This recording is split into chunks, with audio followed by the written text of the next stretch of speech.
నమస్కారం ఘంటారావానికి స్వాగతం. ముందుగా ప్రధానాంశాలు. ఏలూరులో 2 డిప్యూటీ మేయర్ పదవులు టీడీపీకి ఏకగ్రీవం. నెల్లూరులో 29 ఓట్ల మెజారిటీతో కూటమి అభ్యర్థి విజయం.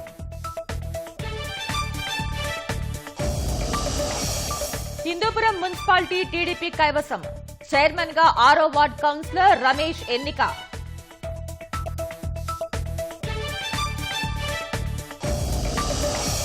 కేంద్ర బడ్జెట్లో ఏపీ ప్రస్తావన లేకుంటే నిధులు రానట్లు కాదన్న సీఎం. కొత్త పథకాలతో రాష్ట్రానికి అధికంగా లబ్ధి చేకూరుతుందని వెల్లడి. కుంభమేళా తొక్కిసలాట ఘటనపై లోక్సభలో విపక్షాల నిరసనలు. సరైన సౌకర్యాలు లేవంటూ వెల్లోకి దూసుకువచ్చి నినాదాలు. NVS-02 ఉపగ్రహాన్ని కక్షలో ప్రవేశపెట్టే ప్రయత్నాలు విఫలం. శాటిలైట్ లోని ఇంజన్లు ప్రజ్వరిల్లకపోవడమే కారణమన్న ఇస్రో.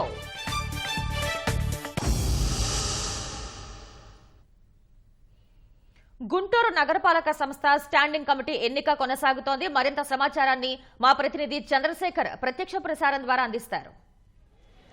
ధన్యవాదాలు శ్వేత. గుంటూరు నగరపాలక సంస్థ స్టాండింగ్ కమిటీ ఎన్నికలకు సంబంధించి పోలింగ్ ప్రక్రియ ప్రారంభమైంది. కార్పొరేటర్లు వచ్చి తమ ఓటు హక్కును వినియోగించుకుంటున్నారు. స్టాండింగ్ కమిటీకి సంబంధించి 6 స్థానాలు ఉండగా 6 స్థానాలకు సంబంధించి మొత్తం 56 మంది కార్పొరేటర్లు ఓటు హక్కు వినియోగించుకున్నారు.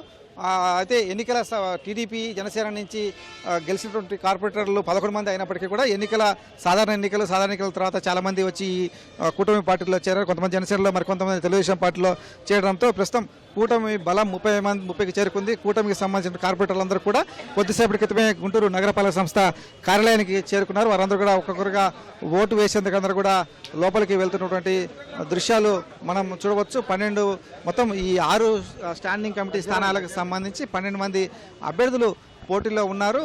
అయితే ఇప్పటికే కూటమి పార్టీలకు సంబంధించి 30 మంది కార్పొరేటర్లు వారందరూ కూడా ముందుగానే ఇక్కడ చేరుకోవడంతో 6 స్థానాలు కూడా కూటమి వశమైనటువంటి అవకాశాలు అయితే చాలా స్పష్టంగా కనిపిస్తూ ఉన్నాయి. మొత్తం కార్పొరేటర్ కూటమి పార్టీకి సంబంధించి టీడీపీ జనసేన కార్పొరేటర్లకు సంబంధించి వారందరూ కూడా తీసుకొని ఎమ్మెల్యేలు గల్లా మాధవి అలాగే రామాంజనేయులు అజీర్ మహద్ ఈ ముగ్గురు కూడా కార్పొరేషన్ కార్యాలయానికి చేరుకున్నారు. కొద్దిసేపట్లోనే వారందరూ కూడా ఒక్కొక్కరుగా వెళ్ళి ఓటు హక్కు వినియోగించుకుని అందరూ కూడా లోపలికి వెళ్తున్నారు. మొత్తం కార్పొరేషన్ కార్యాలయం వద్ద భారీ బందోబస్తు ఏర్పాటు చేశారు. కార్పొరేటర్లు ఐడి కార్డు ఉన్న కార్పొరేటర్లు మాత్రమే లోపలికి అనుమతిస్తున్నారు. మిగతా వారందరినీ కూడా ఎవరిని కూడా దరిదాపులకు రానిలేదు. ఈ ప్రాంతంలో 144 సెక్షన్ కూడా పెట్టడంతో పాటుగా పోలీసులు భారీగా ఉన్నటువంటి పరిస్థితి కనిపిస్తోంది. మొత్తం ఈ స్టాండింగ్ కమిటీ ఎన్నికలకు సంబంధించి మనతో పాటు మాట్లాడేందుకు ఎమ్మెల్యే మాధవ్ గారు ఉన్నారు. మేడం, ఎట్లా ఈ స్టాండింగ్ కమిటీ ఎన్నికలకు సంబంధించి ఎలా ఉండబోతున్నాయి ఫలితాలు? చాలామంది కార్పొరేటర్లందరూ కూడా మీ వైపు ఎక్కువ మంది కనిపిస్తున్నారు. సో ఎలా సాధ్యమైంది? ఎలా అభివృద్ధిని ఎలా నగరంలో ముందుకు తీసుకెళ్ళబోతున్నారు అంతమంది కార్పొరేటర్లతో? ముందుగా భారీ మెజారిటీతో గెలవబోతున్నామండి. మీరే చెప్పారు ఎక్కువగా కార్పొరేటర్లు కనపడుతున్నారని. సో ఎన్డీఏ కూటమి ప్రభుత్వం ఏర్పడిన తర్వాత రాష్ట్రంలో చాలా అభివృద్ధి కార్యక్రమాలు కనపడుతూ ఉన్నాయి.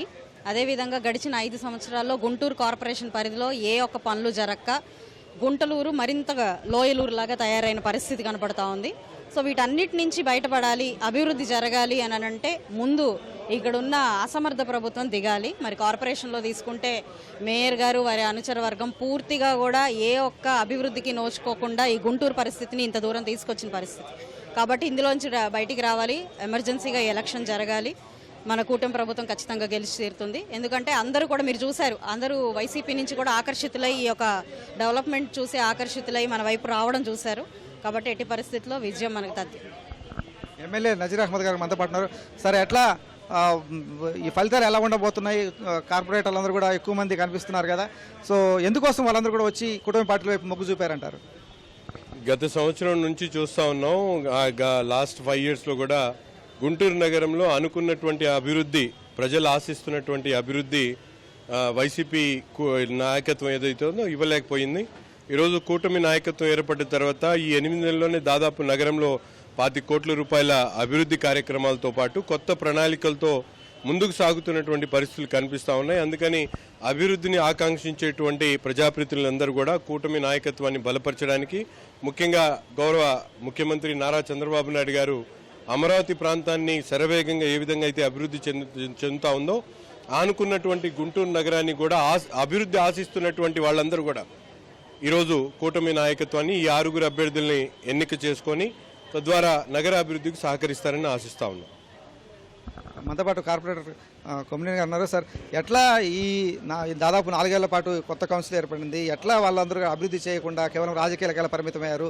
గుంటూరు నగర అభివృద్ధి ఎలా కుంటుపడింది వైసీపీ మేయర్ కానీ వీళ్ళందరి కారణంగా? వీళ్ళందరూ గత 4 సంవత్సరాల నుంచి కార్పొరేషన్ ఏర్పడింది. కార్పొరేషన్ ఏర్పడిన నుంచి వర్గ విభాగాలతోటి సంపాదన ఎట్లా ఉంది అదే దృష్టితో పనిచేశారు తప్ప నాయకులు ప్రజలకు ఏం కోరుకుంటున్నారు, ప్రజల వద్దకి వెళ్ళి ఏ రోజు కూడా మీరేమిటి ఎట్లా ఉన్నారు ఏందని పరామర్శించింది లేదు. అందరూ కూడా దోచుకోవడానికే ప్రిఫరెన్స్ ఇచ్చారు. అలానే ఈ గవర్నమెంట్ వచ్చినాక 7 నెలల్లోనే అనేకమైన అభివృద్ధి కార్యక్రమాలు జరిగినాయి. రాష్ట్ర వ్యాప్తంగా రోడ్లు గత 5 సంవత్సరాల్లో ఎక్కడా కూడా ఒక రోడ్డు అనేది కూడా సరైనది వేయలేదు. ఈ 7 నెలల్లోనే రాష్ట్ర వ్యాప్తంగా కూడా ప్యాచ్ వర్క్ అనే పేరు పెట్టి చంద్రబాబు నాయుడు గారు ఎక్కడా కూడా రోడ్డు గుంతలు లేకుండా చేయటం కానీ, ఇంకా వేరే సంక్షేమ పథకాలు కూడా ఇన్ టైంలో అందించడం కానీ ఇట్లాంటివన్నీ చేయబట్టే ప్రజలు గమనించారు ఈ రాష్ట్రంలో గత 5 సంవత్సరాలకి ఇప్పుడు జరిగిన 7 నెలలకి ఎట్లా ఉంది అనేది. అభివృద్ధి అనేది కొనసాగుతుంది కాబట్టి ఇప్పుడు మా ఎమ్మటి కూడా వైసీపీ కార్పొరేటర్లు కానీ వాళ్ళందరూ సోదరులందరూ కూడా మంచి కార్యక్రమానికి మనం సపోర్ట్ చేయాలనే ఉద్దేశంతో వాళ్ళందరూ కూడా మాతోటి వచ్చి ఈ యొక్క స్టాండింగ్ కమిటీని కనుక గెలిపించుకుంటే ఇంకా అభివృద్ధి కార్యక్రమాల్లో గుంటూరు నగరాన్ని అభివృద్ధి దిశలో ముందుగా నడిపించవచ్చని వాళ్ళ ఆకాంక్ష. మనతో పాటు కార్పొరేటర్ వరప్రసాద్ గారు ఉన్నారు. సార్, ఎట్లా ఇప్పుడు వైసీపీ కార్పొరేటర్లందరూ ఎందుకోసం ఈ కూటమి పార్టీల వైపు వచ్చారు? త్వరలో మళ్ళీ మేయర్కి సంబంధించి కూడా అవిశ్వాసం పెట్టేటువంటి అవకాశం అని చెప్పేసి అంటారు. ఏంటి వాస్తవాలు ఏంటి దీనికి సంబంధించి? వాస్తవంగా చూసుకుంటే ఎన్డీఏ కూటమిలో తెలుగుదేశం పార్టీ ప్రభుత్వం ఏర్పడిన తర్వాత గౌరవ ముఖ్యమంత్రులు నారా చంద్రబాబు నాయుడు గారు అట్లాగే ఉప ముఖ్యమంత్రి పవన్ కళ్యాణ్ గారు ఆధ్వర్యంలో జరుగుతున్న అభివృద్ధి పనులు కానీ సంక్షేమ పథకాల గురించి కానీ అట్లాగే ఇక్కడ నగరపాలక సంస్థ పరిధిలో మీరు చూసుకుంటే స్థానిక శాసనసభ్యురాలు మాధవి గారు, నసీర్ గారు, అట్లే రామాంజనేయులు గారు కూడా ప్రజల్లోకి చొచ్చుకొని వెళ్తా వాళ్ళ సమస్యలను పరిష్కరించడం చేస్తున్న అభివృద్ధి పనులను చూసి వైసీపీ కార్పొరేటర్లు కూడా వాళ్ళు ఏ విధంగా మనం అభివృద్ధిలో భాగం పంచుకుందాం, అట్లా వైసీపీ పార్టీలో 4 ఏళ్లలో వాళ్ళకి నగరపాలక సంస్థ పరిధిలో వాళ్ళకు కూడా ఏం చేయలేదు కాబట్టి తెలుగుదేశం పార్టీ ఎన్డీఏ కూటమి ఆధ్వర్యంలో అభివృద్ధి పనులు జరుగుతాయి. పార్టీలను పక్కన పెట్టి వాళ్ళు ఈ రోజున చూస్తూ ఉన్నారు. మీరు స్టాండింగ్ కమిటీ ఎలక్షన్లో మేము 6 అభ్యర్థులతో పోటీలో నుంచున్నాము. మాకు ఈ అభివృద్ధి పనులు చూసి వాళ్ళ పార్టీ నుంచి 6 కార్పొరేట్లు వచ్చారు, ఇంకా వచ్చేవాళ్ళు కూడా ఉన్నారు. మీరు అన్నారు మేయర్ ఎలక్షన్లో కూడా ఇంకా చాలా మంది కార్పొరేట్లు చేరతామని చెప్పి మాకు సంకేతాలు వస్తున్నాయి. కాబట్టి మీరు కేవలం అభివృద్ధి కొంతమంది అడుగుతూ ఉన్నారు, మీరు ఏదో భయపెట్టి ప్రలోభ పెట్టి కార్పొరేట్లు మార్చారని అట్లాంటిది ఏమీ లేదు. కేవలం మా ఎమ్మెల్యేలు కానీ మా ముఖ్యమంత్రి వాళ్ళు కానీ చేస్తున్న అభివృద్ధి పనులు చూసే వాళ్ళందరూ పార్టీ మార్చి వస్తూ ఉన్నారు. మేము ఈ స్టాండింగ్ కమిటీ ఎలక్షన్లో గెలుస్తున్నాము ఖచ్చితంగా. అట్లాగే రేపు రాబోయే ఎన్నికల్లో మా ఎమ్మెల్యేలు కూడా మేయర్ని దించడానికి ప్రణాళిక రచిస్తూ ఉన్నారు. మేయర్ని కూడా దించి మా తెలుగుదేశం పార్టీ ఎన్డీఏ కూటమి మేయర్గా ఉండబోతున్నారని చెప్పి తెలియజేస్తా ఉన్నాం. మనతో పాటు వైసీపీ నుంచి కూటమిలోకి వచ్చినటువంటి మా మోహిద్దీన్ చిష్టి ఉన్నారు. ఎందుకోసం ఈ తెలుగుదేశం పార్టీలోకి వచ్చారు? కారణాలు ఏంటి? 3-4 ఏళ్ల పాటు అక్కడ వైసీపీలోనే ఉన్నారు కదా, ఎందుకోసం వచ్చారు? ఈ కూటమి ప్రభుత్వం వచ్చినాక నగరంలో ఎలాంటి మార్పు కనిపిస్తోంది? గత 4 సంవత్సరాలుగా అభివృద్ధి అనేది ఎక్కడ కనబడలా. ప్రజలకి అందుబాటులో ఉండి మేము కార్పొరేటర్లుగా శూన్యంగా కనబడటమే కానీ అభివృద్ధి కోసం ప్రజలకి పరిపాలించే ప్రజలు ఎన్నుకున్న నాయకులుగా మేము ఒక కార్పొరేటర్ స్థాయి కార్పొరేటర్గా ప్రజాప్రతినిధులుగా మేము ఎన్నుకున్న వాళ్ళందరినీ కూడా 4 సంవత్సరాల నుంచి పూర్తి స్థాయిలో మనకి విలువలు లేకుండా మనకి డివిజన్ స్థాయిలో పనులు లేక ఇబ్బంది పడుతున్నాం. అందుకే గత ప్రభుత్వంలో మన నారా చంద్రబాబు నాయుడు గారు కూడా అమరావతి క్యాపిటల్ సిటీగా డెవలప్మెంట్ చేయడం జరుగుతుంది. అలాగే ఈ మనకి అమరావతి కూడా కావాలా, ప్లస్ గుంటూరు నగరానికి అభివృద్ధి చేయాలని చెప్పేసి ప్రజలు ఏదైతే మమ్మల్ని ఎన్నుకున్నారో ఆ ప్రజల కోరిక మేరకు మేము పార్టీలో చేరాల్సి వచ్చింది. అలాగే కూటమి ప్రభుత్వం ఎన్నుకున్న తర్వాత నారా చంద్రబాబు నాయుడు గారి ఆలోచన విధానంగా మేము కూడా ఆయనతో పాటు ఇక్కడ ఉన్న స్థానిక కార్పొరేటర్లు, అలాగే ప్రజాప్రతినిధులైన శాసనసభ్యులు, ఈస్ట్ మన నసీర్ అహ్మద్ గారు, వెస్ట్ గల్లామాధవి గారు, అలాగే మన పత్తిపాటి నియోజకవర్గం రామాంజనేయులు గారు, అందరూ శాసనసభ్యులందరూ కూడా కలిసికట్టుగా కార్పొరేటర్లుగా మంచి విలువలు ఇస్తున్నారు, ఉన్నత స్థాయి గౌరవం ఇస్తున్నారు. మనకి అందరూ కూడా ప్రజల వరకు కావాల్సిన సదుపాయాలన్నీ కూడా కలిగిస్తున్నారు. మేము ఏదైనా పని ఉందంటే ఎమ్మటే స్పందిస్తున్నారు, మన కోసం చక్కగా పనిచేసి పెడుతున్నారు. మేము కూడా ప్రజలకు భరోసాని తీసుకురాబోతున్నాం. అలాగే ఈరోజు జరుగుతున్న నగరపాలక సంస్థ స్టాండింగ్ కమిటీకి 6 సభ్యులు కూడా గెలవబోతున్నారు. ఖచ్చితంగా నగరానికి ఈ 4 సంవత్సరాల నుంచి చేయలేని మంచి పరిపాలన ఈ ఒక్క సంవత్సరంలో అయినా మేము చేసి చూపిస్తామని చెప్పేసి మేము అందరం కూడా కంకణం కట్టుకొని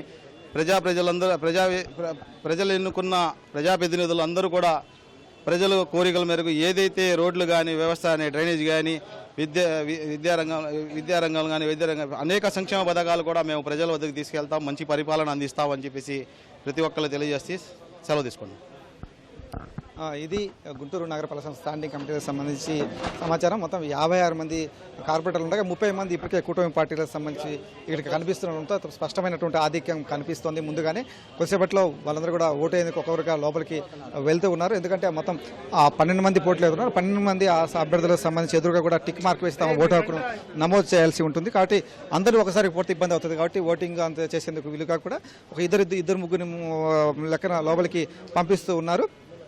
కూటమి పార్టీలకు సంబంధించి మొత్తం 30 మంది ఇప్పటికే ఇక్కడికి కనిపిస్తుండగా వైసీపీకి సంబంధించి ఇప్పటి వరకు కూడా ఎవరు కూడా ఈ దరిదాపుల్లో కూడా లేరు. వారు ఆ ఓటింగ్ ప్రక్రియ పాల్గొనేందుకు వస్తారా లేదని కొంత అనుమానంగా కనిపిస్తూ ఉన్నటువంటి పరిస్థితి కనిపిస్తోంది. ప్రస్తుతం ఉన్నటువంటి ఈ పరిణామాలు కావచ్చు, లేకపోతే ఈ ట్రెండ్ అంతా చూస్తుంటే ఇంకా తప్పనిసరిగా స్టాండింగ్ కమిటీ 6 స్థానాలు కూడా పూర్తిగా కూటమి పార్టీ కైవసమైనటువంటి అవకాశాలు అయితే చాలా స్పష్టంగా కనిపిస్తున్నాయి. కూటమి పార్టీల నుంచి 5 మంది టీడీపీ, అలాగే ఒక జనసేన అభ్యర్థి నామినేషన్లో పోటీలో ఉన్నారు. కాబట్టి మొత్తం 6 స్థానాలు కూడా కూటమి వశమయ్యే అవకాశాలు ఉన్నాయి. మనతో పాటు కార్పొరేషన్లో టీడీపీ కూటమికి సంబంధించిన నాయకులు కోవిలముడి నాని గారు ఉన్నారు. సార్, ఎలా చూడాలి ఇప్పుడు మారుతున్న రాజకీయాలను, ఎలా చూడాలి? మొత్తం చాలా మంది కనిపిస్తున్నారు, మీ పార్టీ 30 మంది కనిపిస్తున్నారు, ఎలా చూడాలి? గత 8 నెలలుగా చంద్రబాబు నాయుడు గారు, పవన్ కళ్యాణ్ గారు, బీజేపీ కూటమి ప్రభుత్వం చేస్తున్న ఈ ఆంధ్ర రాష్ట్రం పునరాభివృద్ధి కార్యక్రమాలు చూసి చాలామంది వైసీపీ కార్పొరేటర్లు తెలుగుదేశం పార్టీలు జాయిన్ అయ్యారు. తప్పకుండా కూటమి అభ్యర్థులు 6 కూడా అఖండ మెజార్టీతో గెలవబోతున్నారు. సాయంత్రం మీరు రిజల్ట్స్ చూస్తారు కూడా. ఇది వైసీపీకి సంబంధించిన వాళ్ళు కూడా క్యాంపు నుంచి ఇప్పటికే నగరపాలక సంస్థ కార్యాలయం వద్దకు చేరుకున్నారు. వారు వస్తున్నటువంటి బస్సు కూడా నగరపాలక సంస్థ కార్యాలయం వద్దకు చేరుకుంది. అయితే ఇప్పటికే 30 మంది కార్పొరేటర్లు టీడీపీ తరపున వారందరూ కూడా, టీడీపీ జనసేన కూటమి తరపున వారందరూ కూడా ఇప్పటికే లోపలికి వచ్చి ఓటు హక్కు వినియోగించేందుకు వారందరూ కూడా వెళ్తున్నారు. సగం మంది ఇప్పటికే ఓటు హక్కు కూడా వినియోగించుకున్నటువంటి పరిస్థితి ఉంది. వైసీపీకి సంబంధించినటువంటి కార్పొరేటర్లు కూడా ఓటు వేసేందుకు అయితే వచ్చారు. వారిని ఎమ్మెల్సీలు చంద్రగిరి యేసురత్నము, వీళ్ళు మేయర్ కావటి మనోహర్ నాయుడు వీళ్ళందరూ కూడా తీసుకొని వారు నగరపాలక సంస్థ కార్యాలయం వద్దకు చేరుకున్నారు. ఈ వరుసగా జరిగినటువంటి ఓటింగ్ ప్రక్రియలో తర్వాత వైసీపీ వాళ్ళు కూడా ఓటు వేయనున్నారు. అయితే ప్రస్తుతం ట్రెండ్ దీని ప్రకారం అంతా చూస్తే ఇంకా తప్పనిసరిగా తెలుగుదేశం జనసేన కూటమికి సంబంధించి ఈ స్టాండింగ్ కమిటీని కైవసం చేసుకున్నటువంటి అవకాశాలు అయితే చాలా స్పష్టంగా కూడా మనకు కనిపిస్తూ ఉన్నాయి. ఎందుకంటే 56 మందిలో 30 మంది ఇప్పటికే కూటమి పార్టీ వైపు మొగ్గు చూపినటువంటి పరిస్థితి. అందరూ కూడా కార్పొరేటర్లు అందరూ కూడా వచ్చి తమ ఓటు వేసేందుకు, కూటమి సంబంధించి ఓటు వేసేందుకు అయితే వారందరూ కూడా సిద్ధంగా ఉన్నారు. 15 మంది వరకు కూడా ఇప్పటికే లోపలికి వెళ్ళి ఓటు హక్కు కూడా వినియోగించుకున్నారు. మరొక 15 మంది బయట వేచి ఉన్నారు. వారందరూ కూడా మరికొద్దిసేపట్లో ఓటు వేయనున్నారు. వైసీపీకి సంబంధించి వారందరూ కూడా ప్రత్యేకంగా ఏర్పాటు చేసినటువంటి ప్రైవేటు ఆదిన్ ట్రావెల్స్ బస్సుల్లో వారందరూ కూడా హైదరాబాద్ నుంచి కొద్దిసేపటి క్రితమే ఈ గుంటూరు నగరపాలక సంస్థ కార్యాలయం వద్దకు అయితే చేరుకున్నారు. వారందరూ కూడా కొద్దిసేపట్లో వారందరూ కూడా తమ ఓటు అయితే వినియోగించుకొని ఉన్నారు. ప్రస్తుతం ఉన్నటువంటి పరిణామాలు ఇవంతా కూడా చూసుకుంటే కనుక తప్పనిసరిగా ఈ గుంటూరు నగరపాలక సంస్థ కౌన్సిల్లో, స్టాండింగ్ కౌన్సిల్లో తెలుగుదేశం పార్టీ జనసేన కూటమి జెండా ఎగరనుంది. 6 స్థానాలు అయితే మొత్తం వారే కైవసం చేసుకునే అవకాశాలు స్పష్టంగా కనిపిస్తున్నాయి. మరొక 2 నెలల్లో ఈ మేయర్ పదవి కాలానికి సంబంధించి 4 సంవత్సరాల పూర్తవుతుంది. అంటే ఇంకొక సంవత్సరం వాళ్ళకి ఉన్నప్పటికీ కూడా ఏది అవిశ్వాస తీర్మానం పెట్టేందుకు 4 ఏళ్ల వరకు అవకాశం ఉండదు. 4 ఏళ్ల తర్వాత అవిశ్వాస తీర్మానం పెట్టేందుకు కూడా అవకాశం ఉంటుంది. కాబట్టి త్వరలో అవిశ్వాస తీర్మానం పెట్టి మేయర్ని కూడా దించుతాము, ఎందుకంటే నగర అభివృద్ధిని అడ్డుకుంటూ ఉన్నారని చెప్పేసి తెలుగుదేశం పార్టీ సభ్యులు చెప్తున్నారు. అంటే మార్చి నెలలో మేయర్ పైన కూడా అవిశ్వాసం తీర్మానం పెట్టేందుకైతే వారందరూ కూడా సిద్ధమవుతూ ఉన్నటువంటి పరిస్థితి. కెమెరామెన్ అలీతో పూర్ణ చంద్రశేఖర్, ఈటీవీ న్యూస్, గుంటూరు. తిరుపతి నగరపాలక డిప్యూటీ మేయర్ ఎన్నిక వాయిదా పడింది. మరింత సమాచారాన్ని మా ప్రతినిధి నారాయణప్ప ప్రత్యక్ష ప్రసారం ద్వారా అందిస్తారు. శ్వేత, తిరుపతి నగరపాలక సంస్థ డిప్యూటీ మేయర్ ఎన్నికలో ఉత్కంఠ కొనసాగుతోంది. డిప్యూటీ మేయర్ ఎన్నికకు సంబంధించి ఈరోజు సమావేశం జరగాల్సి ఉంది. ఉదయం 11 గంటలకు ప్రారంభం కావాల్సిన సమావేశం నిర్వహించడానికి అవసరమైనంత స్థాయిలో కార్పొరేటర్ల సంఖ్య లేకపోవడంతో, కోరం లేకపోవడంతో రేపటికి వాయిదా వేశారు. మనం ఒకసారి గమనించవచ్చు, తిరుపతి ఎస్వియు సెనేట్ హాల్లో ఇవాళ ఉదయం 11 గంటలకు సమావేశం ప్రారంభం కావాల్సి ఉంది.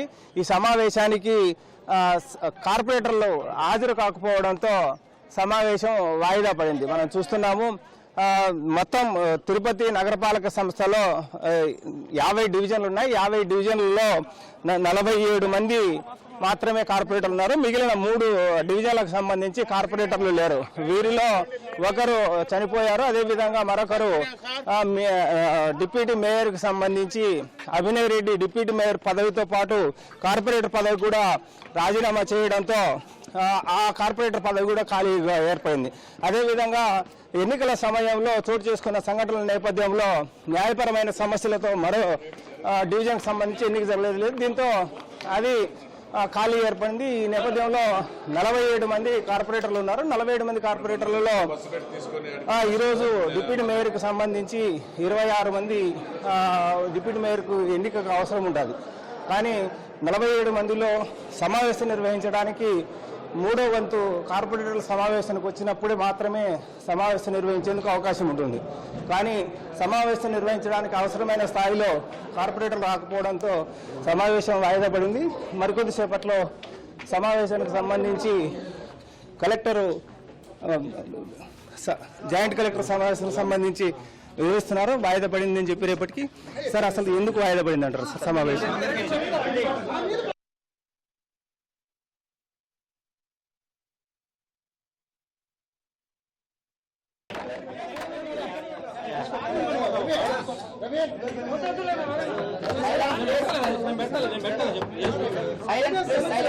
సైలెంట్ గా నేనున్నాను కదా.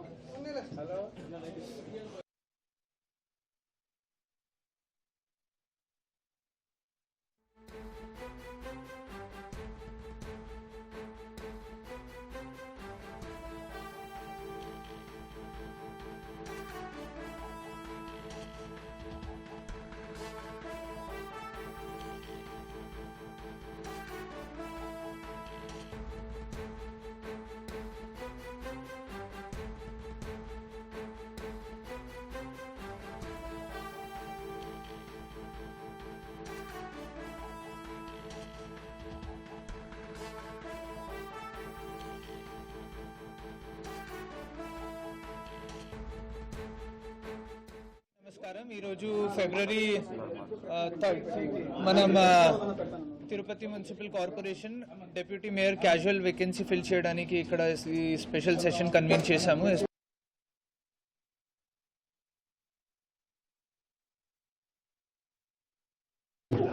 సో ముఖ్యంగా దీంట్లో 47 కార్పొరేటర్స్ ఉన్నారు తిరుపతి మున్సిపల్ కార్పొరేషన్లో. ఇప్పుడు మెంబర్స్ ఉన్నారు. Total members allowed to vote 50 అన్నమాట. సో లో కోరం అంతే, minimum attendance today should be 50%, అంతే 25. సో ఈరోజు మనం 11 o'clock స్టార్ట్ చేశాము. 22 మెంబర్స్, 22 మెంబర్స్ మాత్రమే వచ్చున్నారు.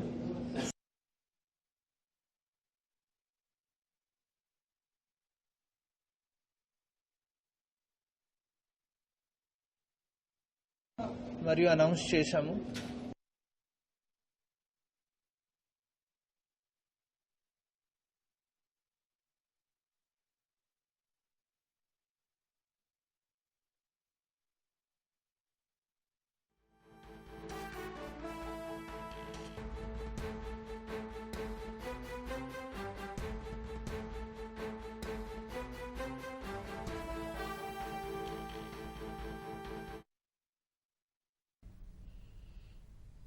రాష్ట్ర వ్యాప్తంగా పలుచోట్ల డిప్యూటీ మేయర్, వైస్ చైర్మన్ల ఎన్నికల ఫలితాలు ఒక్కోటిగా వెలువడుతున్నాయి.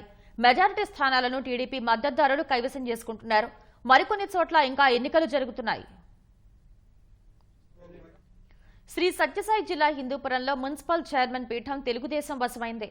గత ఆగస్టులో హిందూపురం మున్సిపల్ చైర్పర్సన్ పదవికి ఇంద్రజ రాజీనామా చేశారు. వైసీపీకి గుడ్ బై చెప్పి టీడీపీలో చేరారు. ఇంద్రజతో పాటు మరో 13 మంది కౌన్సిలర్లు తెలుగుదేశం కండువా వేసుకున్నారు.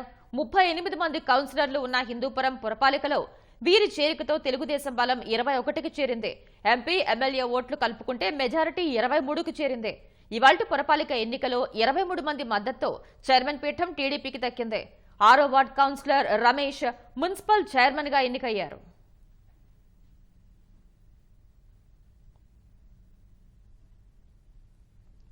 నెల్లూరు డిప్యూటీ మేయర్ పదవికి జరిగిన ఎన్నికల్లో తెలుగుదేశం అభ్యర్థి తహసీన్ గెలుపొందారు. టీడీపీ మద్దతు అభ్యర్థి తహసీన్ కు 41 ఓట్లు రాగా వైసీపీ అభ్యర్థి కరీముల్లాకు 12 ఓట్లు వచ్చాయి. దీంతో 29 ఓట్ల మెజారిటీతో టీడీపీ మద్దతు అభ్యర్థి తహసీన్ ఎన్నికైనట్లు అధికారులు ప్రకటించారు.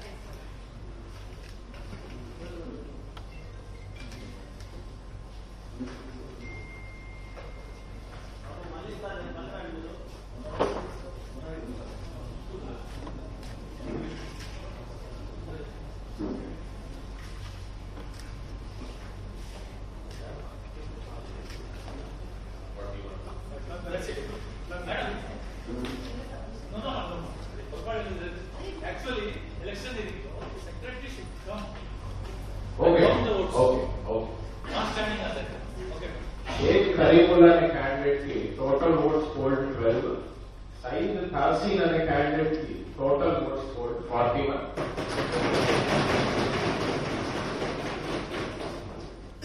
Highest number of votes secure చేసుకున్న సయీద్ తహసీన్ అనే candidate is declared to be elected as deputy mayor.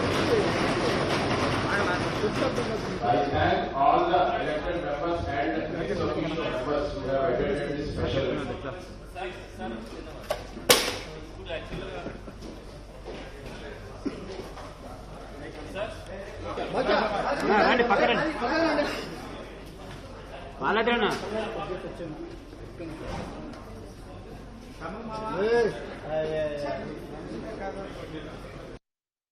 అద్భుత విజయం, ఘన విజయం. 41 మంది తెలుగుదేశం పార్టీ మద్దతుగా నిలబడ్డారు 53 మందిలో. ఇంకా వైఎస్ఆర్ కాంగ్రెస్ పార్టీలో నాకు తెలిసి 1-2 కార్పొరేటర్లు హాజరు కూడా కాల. ఆ పార్టీ పరిస్థితి ఆ విధంగా ఉంది. ఇక్కడ తాగదు, ఇది కేవలం ఆరంభం మాత్రమే.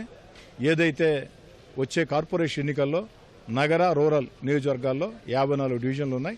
54కి 54 డివిజన్లు తెలుగుదేశం పార్టీ కూటమి గెలిచి చంద్రబాబు నాయుడు గారికి, పవన్ కళ్యాణ్ గారికి, యువనాయకుడు నారా లోకేష్ గారికి నెల్లూరు నుంచి పార్టీ పరంగా తెలుగుదేశం పార్టీ కూటమి పరంగా కానుక అందిస్తామని చెప్పని చాలా స్పష్టంగా తెలియజేస్తున్నా.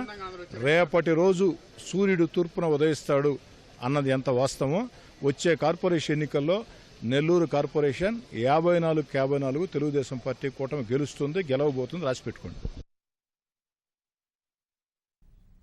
నందిగామ పురపాలక సంఘం చైర్పర్సన్ ఎంపిక వాయిదా పడింది. కోరం లేనందున ఎన్నికను అధికారులు వాయిదా వేశారు. ఏలూరులో 2 డిప్యూటీ మేయర్లకు ఎన్నికలు నిర్వహించగా రెండింటినీ తెలుగుదేశం దక్కించుకుంది. బుచ్చిరెడ్డిపాలెం మున్సిపల్ వైస్ చైర్మన్లుగా టీడీపీ మద్దతు అభ్యర్థులు ఎన్నికయ్యారు. మొదటి వైస్ చైర్మన్ గా 9వ వార్డుకు చెందిన ఎరటపల్లి శివకుమార్ రెడ్డి, 2వ వైస్ చైర్మన్ గా 8వ వార్డుకు చెందిన పఠాన్ నస్రీన్ ఎన్నికయ్యారు. పిడుగురాళ్ల మున్సిపల్ వైస్ చైర్మన్ ఎన్నిక రేపటికి వాయిదా పడింది. కౌన్సిల్ సమావేశానికి వైసీపీ కౌన్సిలర్లు హాజరు కాలేదు. దీంతో ఆర్డీఓ ఎన్నికను రేపటికి వాయిదా వేశారు.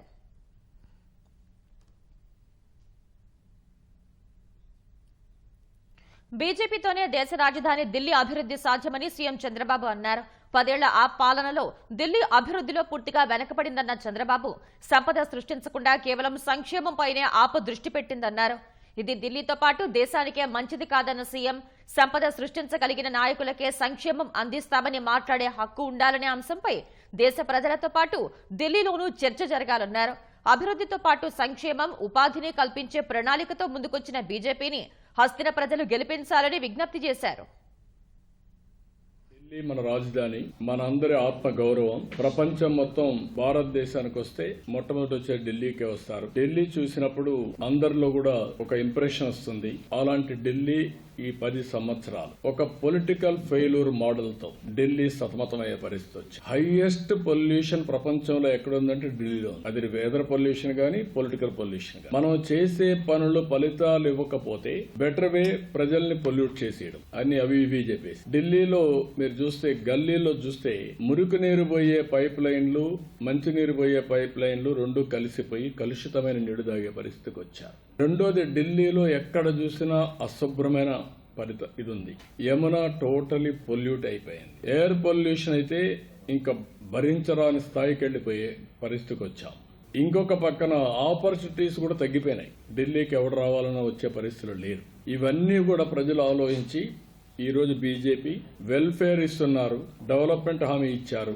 అదే సమయంలో ఎంపవర్మెంట్ కూడా నాంది పలికారు. ఈ బడ్జెట్ కూడా 2025-26 ఆ దిశగా ముందుకు పోతున్నాయి. Viksit Bharat is a reality. Narendra Modi has promoted India. చాలా బాగా, అంటే ఒక మాటలో చెప్పాలంటే దావోసుకు పోతే ప్రతి ఒక్కరూ ఇండియా గురించి మాట్లాడే పరిస్థితికి వచ్చారు. ఏఐ, ఆర్టిఫిషియల్ ఇంటెలిజెన్స్ ఫ్యాషన్ అయింది. గ్రీన్ ఎనర్జీ రియాలిటీ అయ్యే పరిస్థితి వచ్చింది. ఆ రెండు కూడా వినూత్నమైన పాలసీలు పెట్టి మోడీ గారి గవర్నమెంట్ ముందుకు పోయే పరిస్థితికి వచ్చారు. ఈ రోజు దేశంలో కూడా చర్చ జరగాల్సిన అవసరం ఉంది. అభివృద్ధి చేయాలి, సంక్షేమ కార్యక్రమాలు ఇవ్వాలి, సుపరిపాలన మన మీద దోచుకోవడం కాకుండా ప్రజల్ని ఎంపవర్ చేసే విధానానికి శ్రీకారం చుట్టాల్సిన అవసరం ఉంది. ఇవన్నీ కూడా చర్చ చేయాలని కూడా చెప్తూనే నిన్న అన్ని కూడా నేను ఎక్స్ప్లెయిన్ చేశాను ఢిల్లీ ఓటర్స్ కి.